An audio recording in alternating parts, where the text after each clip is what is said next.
syempre, you don't just think of, ay, hindi ako makukulong kasi nadamay lang ako. Niisip ko long term din, baka mamaya talagang makulong talaga ako. Makukulong ka talaga. Ayoko. Ayoko sana. Hindi pwedeng ayaw. Kasi, Kulong. as everyone knows, my kids, they all have ADHD. Husband ko nasa Senate. Tapos ako makukulong. So ayan, o ngayon nag-iiyak ka.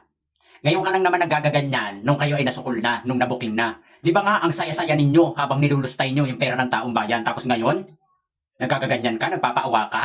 Hindi dapat ganyan. Kung gaano kasaya na kinuha nyo yung pera ng taong bayan, dapat ganyan din kayo kasaya ngayon. Na pag kayo ay nabuking, ay talagang kayo yung mga makukulong. Dahil pag nanakaw yung inyong ginawa. Tapos ngayon, iniisip mo ang iyong pamilya, iniisip mo ang iyong mga anak, aray ko.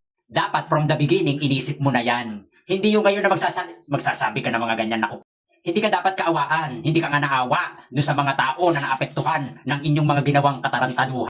Tapos ngayon, anong gusto mo, kaawaan ka? Samantalang habang inuubos nyo, kayo ay sayang-saya sa pag-uubos ng pera ng taong bayan. Tapos ngayon, ngut-ngut dito, ngut-ngut doon, tapos may paiyak-iyak pa.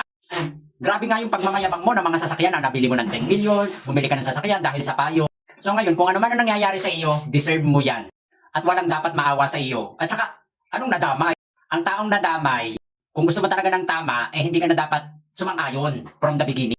Nagpakasarap ka din nagpakasaya ka rin Tapos ngayon, nadamay ka, aray ko. Kung ayaw mong madamay at kung gusto mo na hindi ka madamay, dapat noon pa lang, umiksena ka na, umexit ka na, hindi, nagtampisaw ka pa. So ayan, good luck, deserve.